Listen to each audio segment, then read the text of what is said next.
products, local business. We appreciate them for working with us and being a partner. We've got with us a special guest because we have a councilman with us. We've got Brent Mohrmann. Thank you for joining us. We appreciate it. Thank you for having me to this. Yeah, you bet. So it's not very often that we get somebody in studio to that isn't the mayor or a manager, something like that. So we appreciate you taking time out of your busy private schedule, because you already are a public servant, to help out. So thank you. You bet. So there's going to be a city council meeting this week, and maybe that's something that we could probably dig into and then talk a little bit about some other things, the ward that you're in, some long-term capital planning. But Councilman, this is your first year and you're in Ward A. What do you think about the first year so far? The first thing I would say is best job in the world. Yeah. Best job in the world. I love it. I absolutely love digging into all the issues that come up, all the questions that I get asked, emails that I receive, comments that when people stop me on the street. I just love digging in and trying to be a problem solver. And I love looking at everything that comes up on the agenda and knowing that there's probably two sides to every story. And I just love to dig in and figure out what are both sides, what are the pros and cons. It's just, it's the greatest job I've ever had in my life. And what I would say too is, it's a job where you feel like everything you've learned in life, every job you've had prior, every experience you've had in life, you can use all of that in one place. Mm-hmm. And it's just very rewarding, very fulfilling, and I'm just so thankful to have this opportunity. And I just want to say thank you to the residents of Ward A for giving me this opportunity. It's a privilege and not to be taken for granted, and one that, boy, you need to put your whole heart and soul into it, because people are counting on you, and you want to do the right thing for them. I love Watertown, and I've been given a chance to try and make it an even better place. So I feel very, very blessed and very thankful, and I'm enjoying literally every single day of this opportunity. I appreciate that, and I notice when you're in a council meeting, there's times where you'll take a moment to specifically address maybe something that you've heard from a constituent, or you encourage them to reach out to you about things. So that is something it seems that I know when you were running too, you talked a lot about door to door, so that communication is something that's pretty important to you, it sounds like. It is. I love the opportunity I have to meet with people in person, and I'm huge about transparency. I do ask lots of questions at the council meeting just for the public's benefit, because there's so much information behind anything we vote on or anything we discuss that I just want the people to be able to know more of the information, more of the inside story on things, be more educated than maybe what they've received in the past. And with that, the more they're informed, the more they can understand why you vote the way you do, or why we're choosing to do this over that. The more information we can get out there to them, the more questions that can be asked, the more stuff that can be looked into a lot deeper.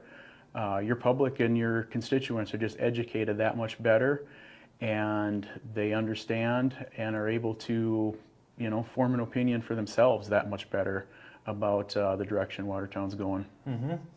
So you talk about that, which is a good segue maybe. Their recent meeting was the Downtown Collective, relatively new group maybe in the last year or so, but they were talking a little bit about some fundraising and being part of having a downtown coordinator, but helping with marketing and retail and events and all sorts of different things. So tell me a little bit about the Downtown Collective. Is that something that kind of you had talked much about with the council or anything like that? Or no, then thanks for asking me about that.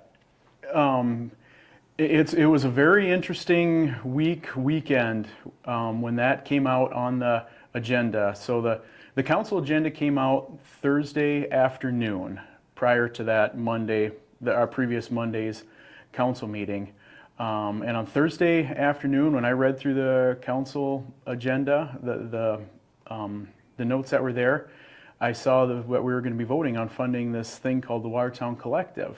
I had never heard of it, didn't know it existed. So I called up Mayor Holleen and just said, hey, just to get some information. And he briefly explained kind of what this group was trying to do, how they had kind of come together, and kind of what some of their goals and mission were for the downtown. So I put the agenda on Facebook. I asked people to take a look at that particular item. If I remember right, it was either, and not that it matters, I think it was 13A or 13B or whatever.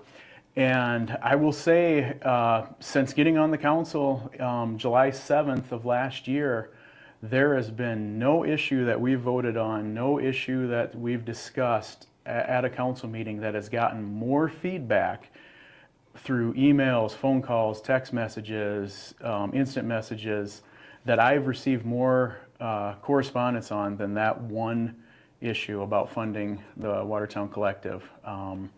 That brought out a tremendous amount of opinions on both sides.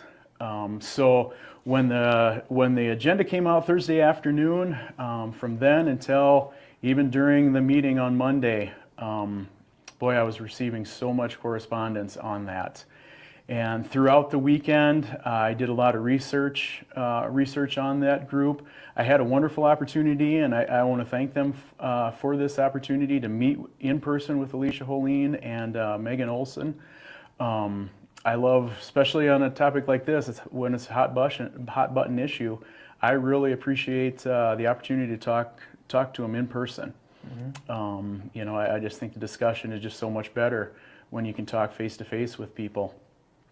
So I had that meeting on Monday, but throughout the weekend, did a lot of research. A lot of people reached out to me, and it was, boy, how do I even explain it? There was two definite sides. There was the side that said we want to see a thriving uptown Watertown, and we like the idea of this group getting funded. And then there was a side that was very much opposed to it. They were like, we already have a Chamber of Commerce that the city of Watertown is funding. How much more money do we need to continue to pour into downtown Watertown? When are they going to sink or swim on their own? When are they going to be functioning? I had the opportunity over the weekend, and on Monday I talked to 3 different downtown business owners. And I have no idea, I didn't ask them, I have no idea if they're a member of the Watertown Collective. I have no idea if they're a member of the Chamber of Commerce. Didn't ask them, and they didn't offer up that information. I just wanted to know their opinion, being that they're a downtown merchant. And one of them was like, nah, he didn't really care one way or the other. And the other 2 of them were like, this is absolutely ridiculous and it's a waste of money.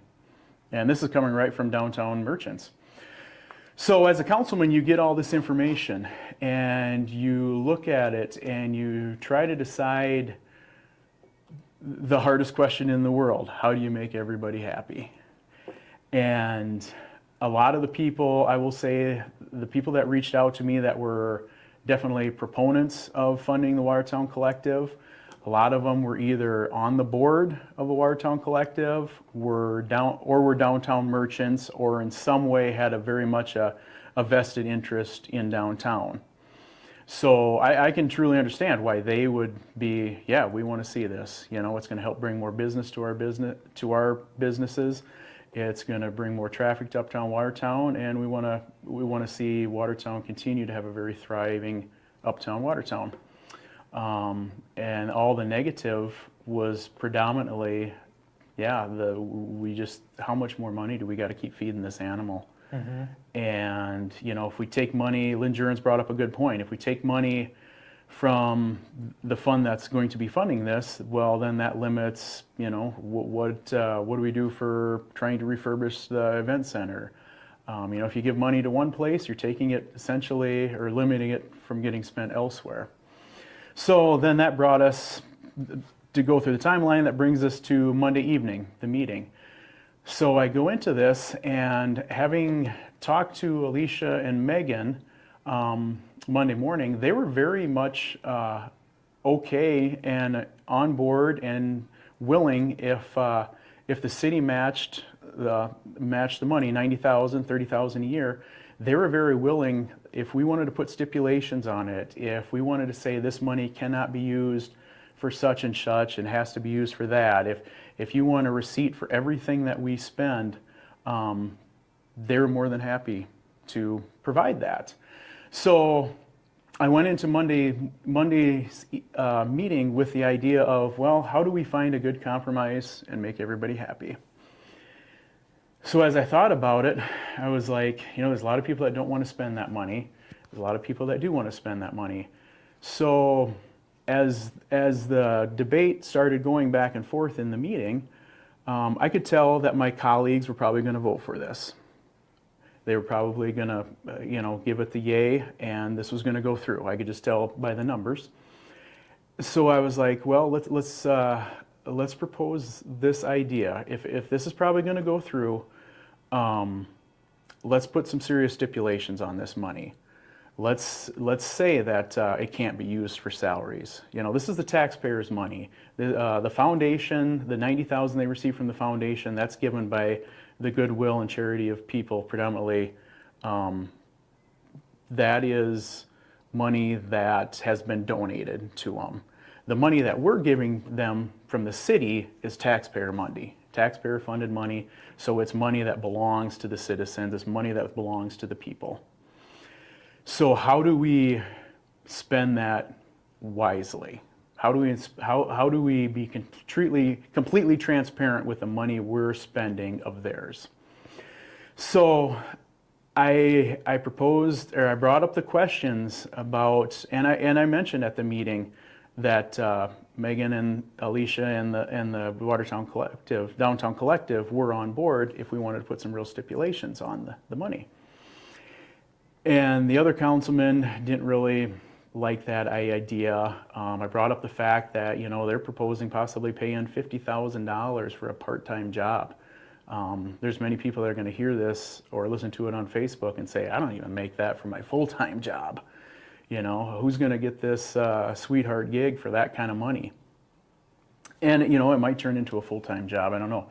So I would have really liked to have seen some real stipulations put on our $90,000 that we're offering.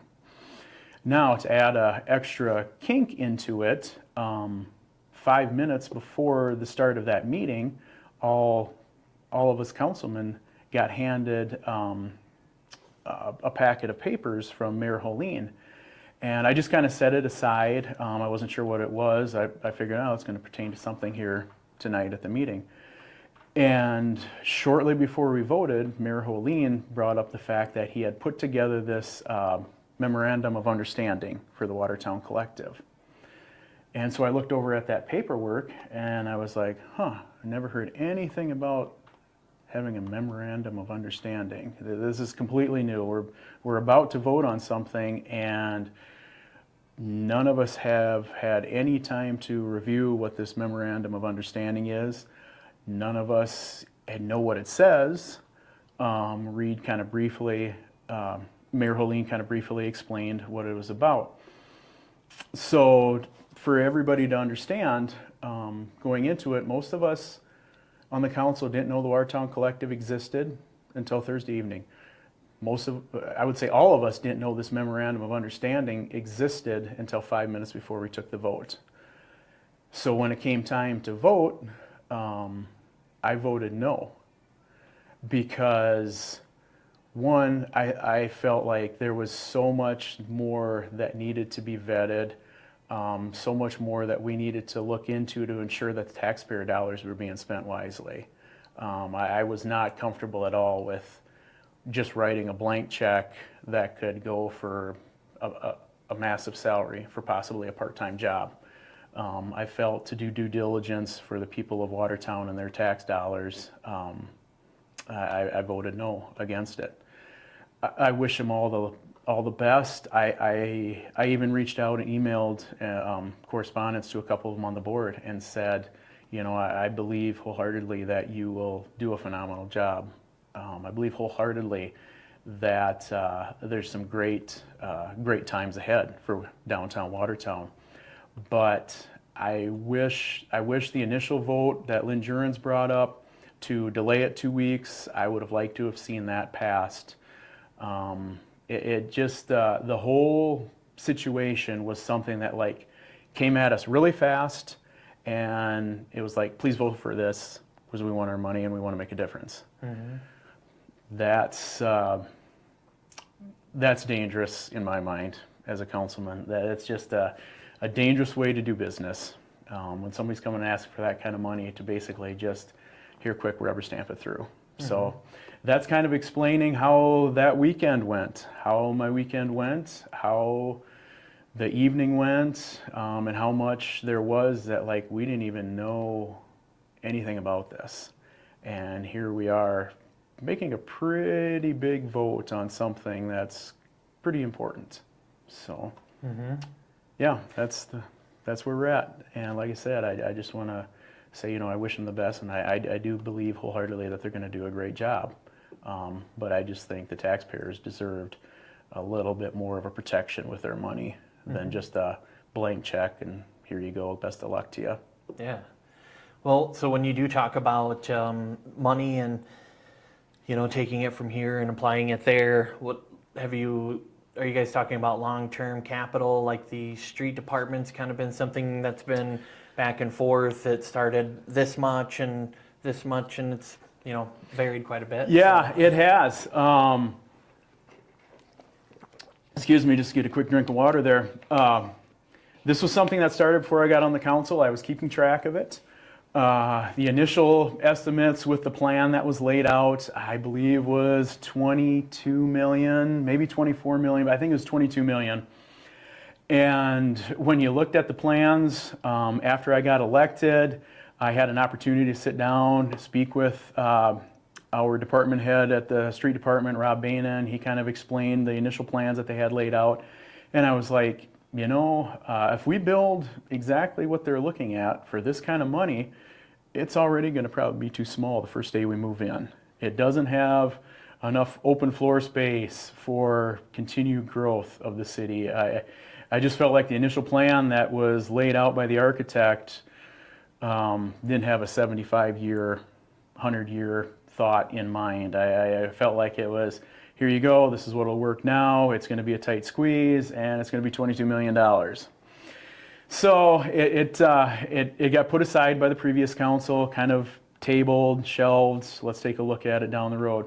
Well, the exciting thing is, City Manager Alan Stager has been doing quite a bit of looking into this. I'm on a small, like little micro committee for the street department building. And as we've had a chance to revisit these plans, as we've had a chance to revisit what do we truly need in a new street department building,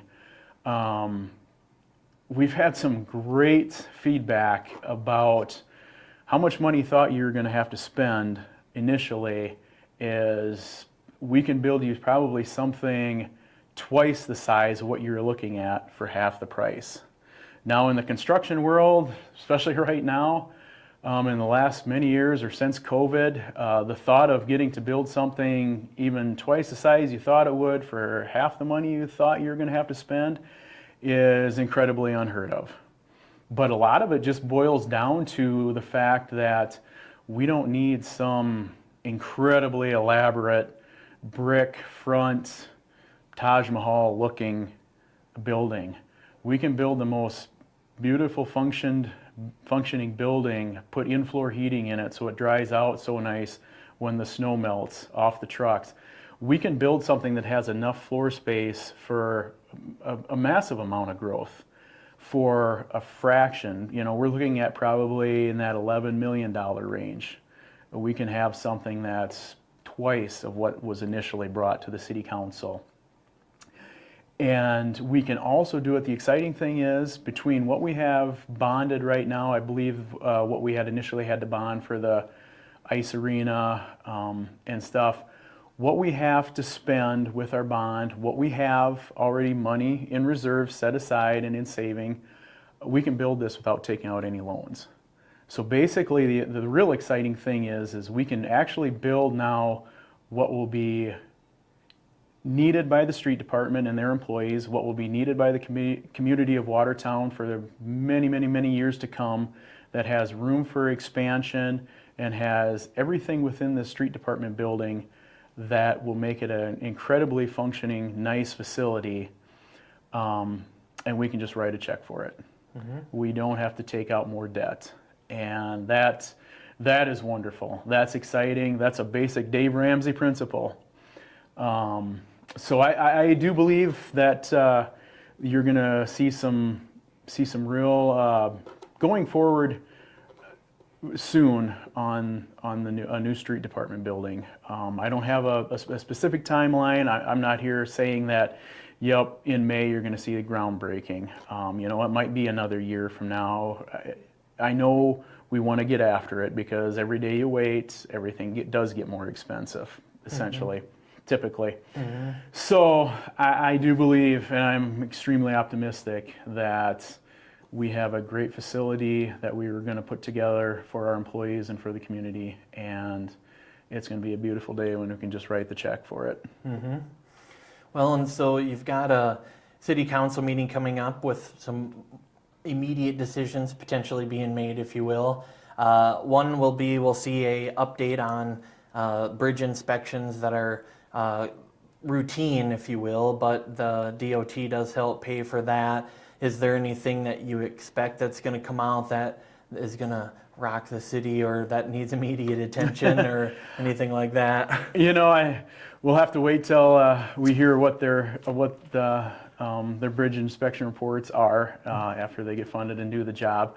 I don't foresee any earth-shattering things. I don't. I think it'll probably be, business as usual, routine. We'll maybe, find maybe some repairs where maybe we need to have to make, maybe not, or it might be just some gaining some knowledge that's just like, yeah, we were kind of figuring that was going to have to be replaced within 10 years or something like that. So I don't see anything big coming out of that. But what I will touch on is the fact that, if you do your due diligence as a councilman, you will look into every item that's on there and try and find both sides. So some of the stuff with that I'm going to ask questions on is the wording we get pertaining to that vote. It doesn't specify specifically if we're taking the low bid on these proposals for hiring a firm to do the inspection. It talks about there's a handful of approved engineering firms that this DOT has approved, and this is the one staff recommends. Well, my question is going to be, why does staff recommend them? Is it the lowest bid? Is there a specific reason? Just doing the due diligence of making sure we're not rubber stamping something through. But yeah, I don't see anything really huge, controversial coming up. We'll be voting on the Fifth Avenue project, which is going to be a very, very large and in-depth street project coming up this summer. They'll be tearing it way down, redoing the sewer. Having worked at the sewer department and televising and jetting the lines on Fifth Avenue, I know for a fact that the sewer lines in the ground there are very bad. So it's going to be an intense project where they dig way down and they're replacing water and sewer lines. Municipal Utilities is going to have money in this project, replacing some of their infrastructure. So it's going to be a large project, and it's going to be a pretty nice finished project for the residents when it's all said and done. But there again, I want to take a look at some of the bidding on how that goes down. And I'll ask some questions, if nothing else, just for the public to know more. There's no sense just myself and the other councilmen and the mayor to have certain knowledge with contractors or bidding procedures. and keeping that knowledge to ourselves, we might as well ask questions so everybody can know it. So, and that's what I love to do. Absolutely. It's pretty light, aside from the consent agenda, but the only other two things are a resolution to enter a lease agreement with Andy Wick at the airport, and an approval for a resolution to a lease agreement for Lyle Booth, maybe, at DBA doing business as LNJ Farms and Ranch for some city-owned property as well. So I don't know if you have info on those yet too, but Just some basic, what I would say, routine business. I believe the farming lease, I believe, is for the airport grounds. Just something that comes open for bid, and different farmers can put their bids in and stuff like that. Yep. And with Andy's, I think it's just you're leasing the ground that a airplane hangar is built on. So I believe it's just that is just some basic routine stuff that you go through the motions on that.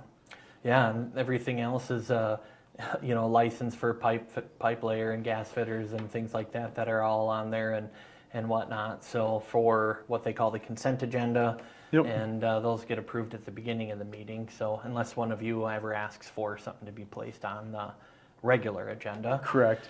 There's always a certain amount of things, on the consent agenda that are just basic, mundane stuff that we have to vote on, but it's not a controversial issue. It's not that we're spending this money.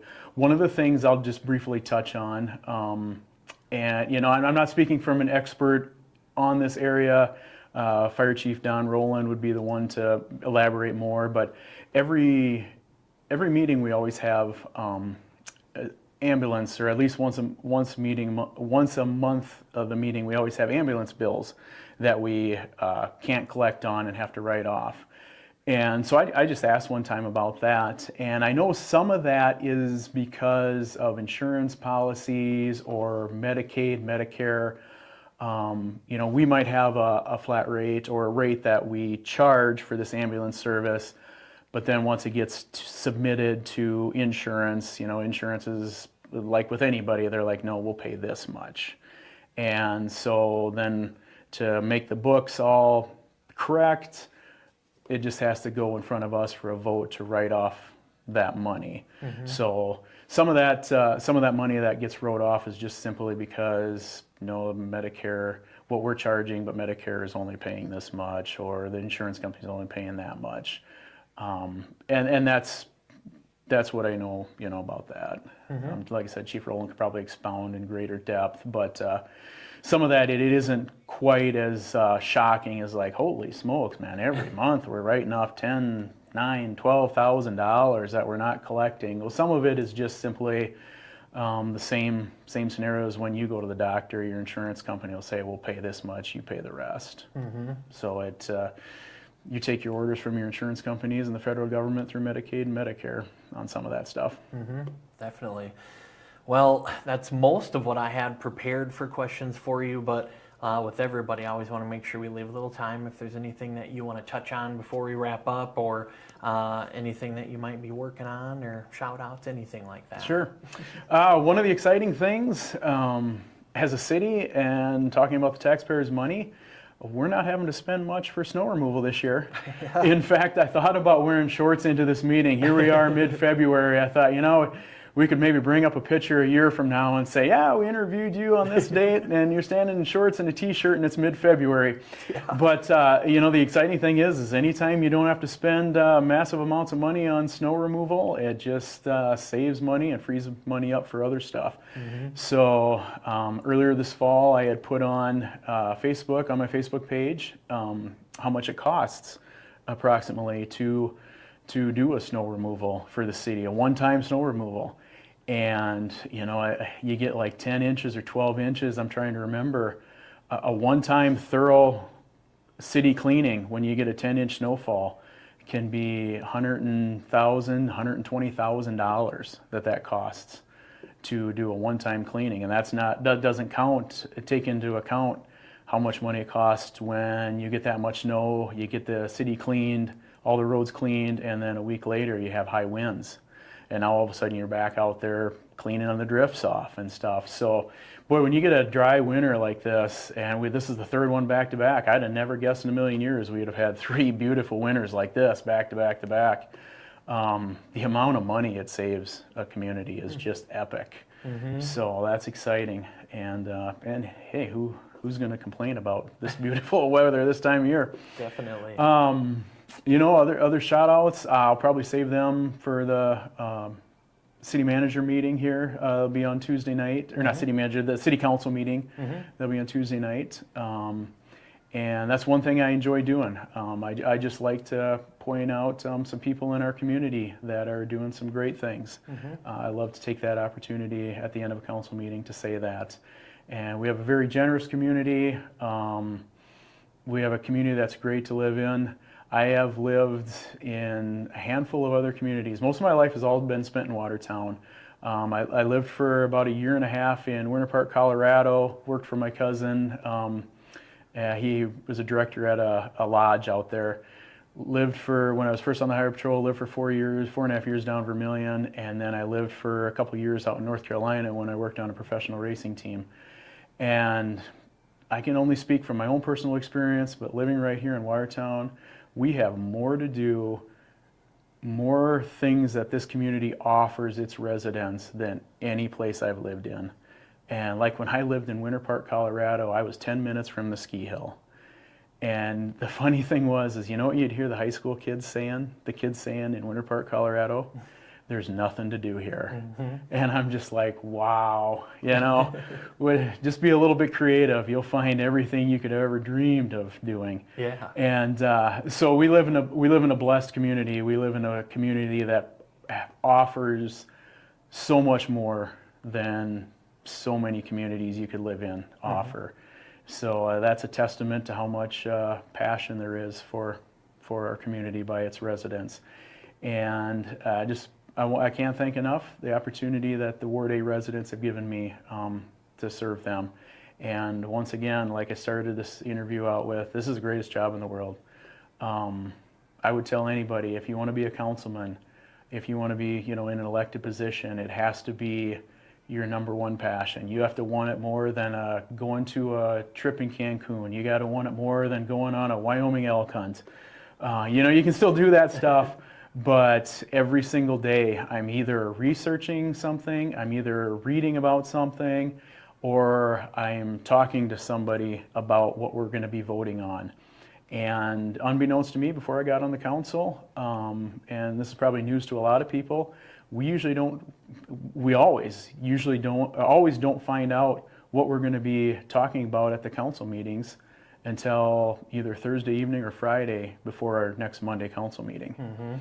So that was a huge shock. So when that agenda comes out, the rubber meets the road. You gotta do your due diligence as a councilman to reach out, make the phone calls, and do all the research. And so if you're a person in this position and you want to do your due diligence for all your constituents, this job has to be your number one priority, and I love it. I love taking time every single day to try and make myself better, to do this job better, and to know more answers to questions. So I just want to say thank you. I love using social media. Some guys some of my colleagues don't like it.